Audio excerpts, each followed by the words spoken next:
I work at a gas station in rural Pennsylvania. It's a boring job, but it's pretty easy and it pays alright. A few weeks ago, this new guy started. I'll call him Jeremy. Jeremy is weird. He's about 25 or 26 and he hardly speaks, but he's got the creepiest laugh I've ever heard. My boss and I both noticed this, but it's not like it's been a problem, so there's not really anything we can do about it. Customers have never complained about him, and he's always done his job pretty well. Up until a few weeks ago, anyway. That's when things started going missing. Employee theft can be a problem at any business that sells consumer goods, and there's only one person working at a time at this gas station. About 2 weeks ago, my boss started noticing that we were short on motor oil. At first it was a few containers at a time, then entire shelves and boxes from the back room. Pretty soon, entire shipments would be gone the day after we got them, and it would always be right after Jeremy's shifts. My boss has checked the security camera tapes from every single night he worked, but he could never catch him in the act. Jeremy would lock up at closing, and then the motor oil would be gone the next day. My boss usually takes the tapes home with him to try and catch Jeremy stealing, but his daughter had a softball game last night, so he asked me to watch the tape for him.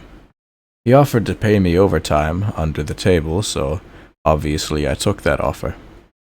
There are 3 cameras, so he gave me 3 different tapes to check. I figured it would be a long night, but I'm trying to save up for vacation, so I really needed the money. I took the tapes home, put them in an old VCR, and sat back. 2 days ago, the last time he worked, Jeremy started at 4 p.m. Everything seemed pretty normal at first. He counted up his drawer, switched off with the girl who was working before him, and waited for a customer. The first person who came in was Mrs. Templeton. The timestamp on the video read 4:03. She was a regular. She picked up her cigarettes and a newspaper and paid with a 20. Nothing unusual there. The next customer was some local guy named Ron. He rides a motorcycle, usually comes in every few days. He filled up his tank, got a bag of beef jerky, paid with his credit card, and left. Next was some guy with a cowboy hat. I'd not seen him before, but we get plenty of strangers passing through, like any gas station. He got $40 worth of diesel fuel, paid with a $100 bill, and went on his way. I sat back and sighed. The only thing more boring than doing this job is watching someone else do it. My boss's offer was enough to keep me watching, though, so I left the tape on. Everything seemed pretty normal. I had a feeling that if Jeremy was stealing motor oil, he knew we were suspicious of him by now. I didn't expect him to be dumb enough to let us catch him on camera. Things stayed boring and routine until about 5 o'clock. At 5:03, Mrs. Templeton came back in. She must have forgotten something. But she didn't. She bought the same pack of cigarettes as before, and the same newspaper, and she paid with another 20. That's odd, but then again, she is a little absent-minded. I thought Jeremy should have told her she already got her smokes, but it's not against the rules to sell somebody the same thing twice. That's when Ron came in again. He bought another tank of gas for his motorcycle. I later checked the outdoor camera because I thought maybe he had another car that he wanted to fill up. And the same pack of beef jerky. Again, he paid with his credit card. No big deal. I figured this was just a weird coincidence. Mrs. Templeton is forgetful, and Ron probably owns more than one Harley. That's when the guy in the cowboy hat came back in, and I felt a chill run down my spine. Don't get diesel, don't get diesel. I found myself whispering to my empty living room. But he did. He got $40 worth of diesel fuel and paid with another $100 bill. Every move he made was identical to his first visit, right down to the way he scratched his nose before he walked out. Either this guy is rich, owns a lot of trucks, and just moved into town, or something really strange was happening. I kept watching.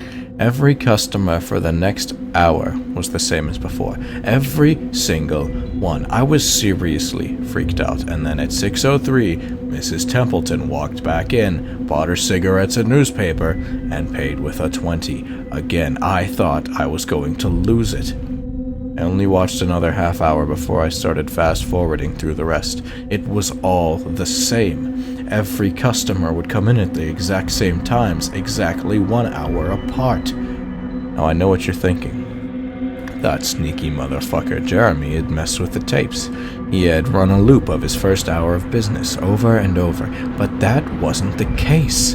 There are windows around the cash register area that the camera covers, and I watched the sunlight fade as time ran on. Jeremy's routine didn't loop over. He swept, he mopped, he restocked, and did all of his duties exactly how you would expect, but the same customers kept coming in.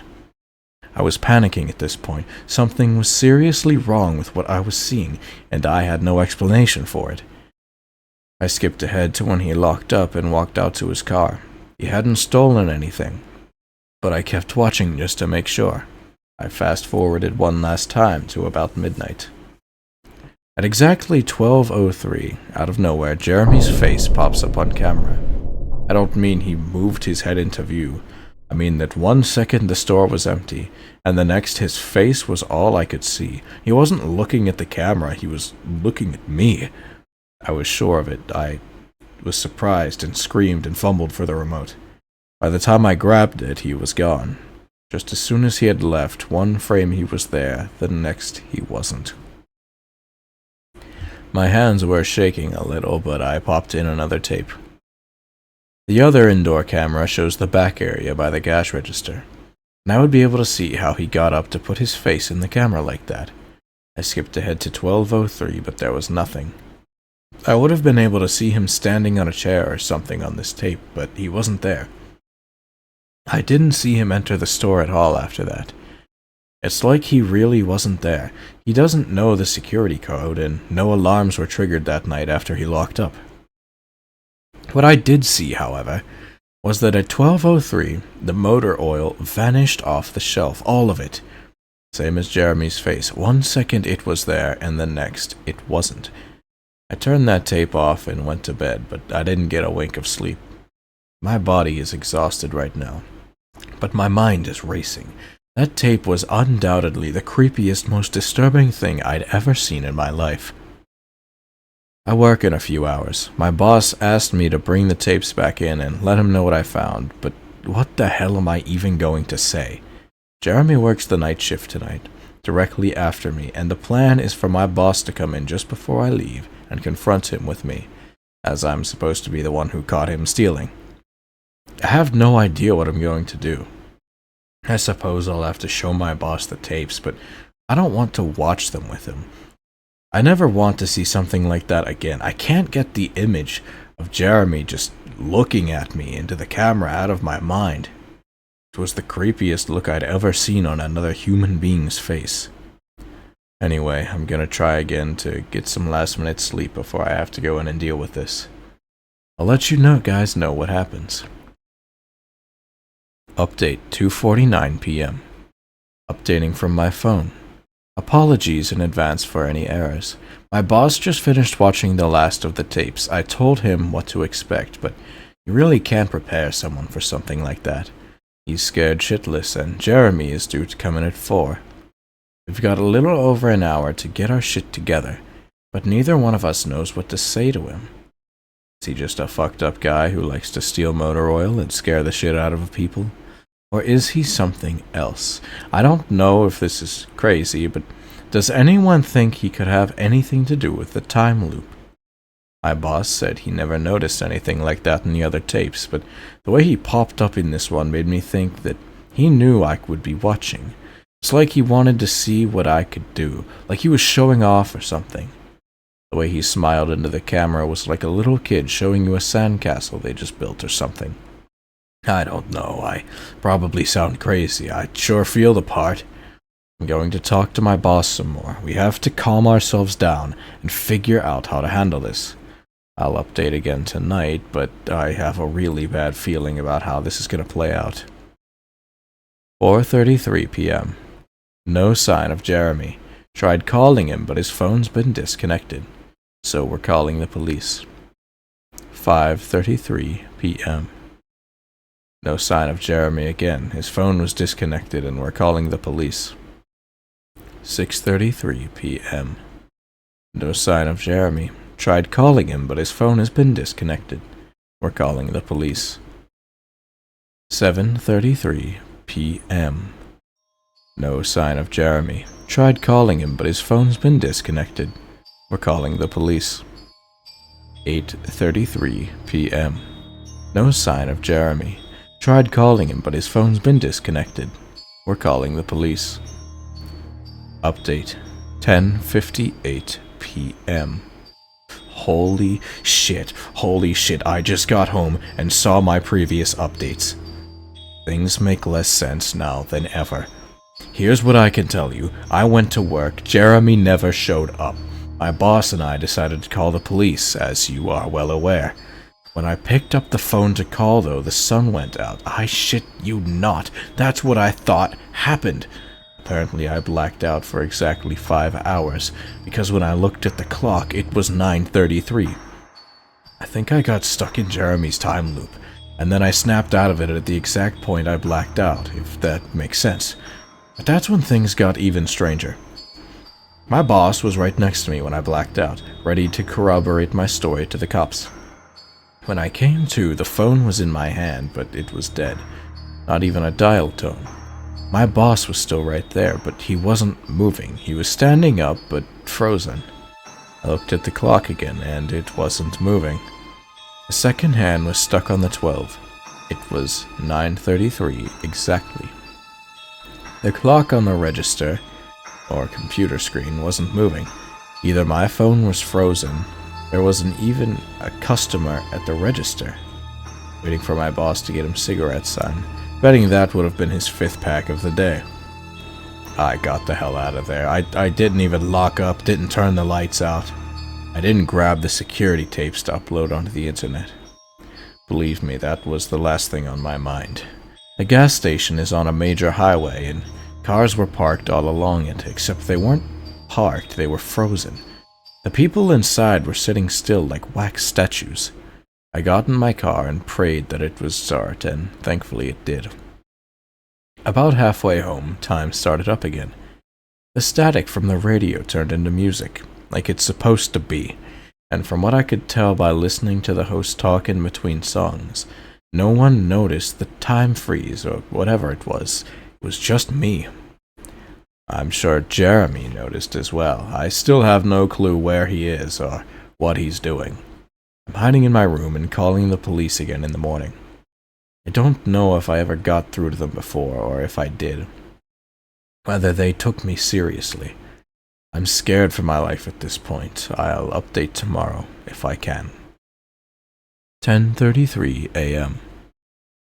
I finally fell asleep last night around 4. I have no idea how I did it. I guess just exhaustion finally got the best of me. This morning I woke up to my phone ringing. It was my boss. He'd been calling me since about 6. He woke up when time turned back on last night and immediately called the cops. They came by to see what was wrong, and he told them everything. The police around here are all small-time guys. They were more concerned with the missing motor oil than anything, but my boss figured he would take it. As long as he had their attention, they decided to go looking for Jeremy. We keep all our employees' applications on file, and since Jeremy just started working here, his was easy to find. They checked the address on it and headed over to his house, and you aren't gonna believe what they found. The address Jeremy listed on his application was an empty lot, or at least it is now. There used to be a house there, but it burned down in 1993. Being a small town, almost everyone remembers that fire. A family of 4 used to live there way back then. Rumor has it that they had an estranged son who they never really talked about, but I can't say for sure if it's true. What I can say is true is that after an insurance investigation, the fire was ruled arson. The entire house was soaked in oil and torched with a Molotov cocktail. The entire family was sleeping when it happened, and none of them survived. They never caught the guy who did it.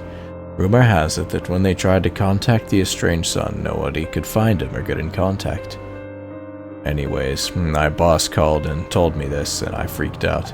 Then he asked me to come to the gas station. I asked him if he was crazy, but he assured me that the cops were there with him. Then he dropped a bomb on me. The FBI were also in town, and they were going to talk to me one way or another, so I might as well do it the easy way. It was about 7:15, and I wanted to go back to bed, but I figured I wouldn't be able to sleep much more anyway, so I went down. 4 men in suits greeted me and told me to have a seat. They went over everything 2 or 3 times until they got all the details down. I told them about Jeremy, the security tape, last night at work, everything.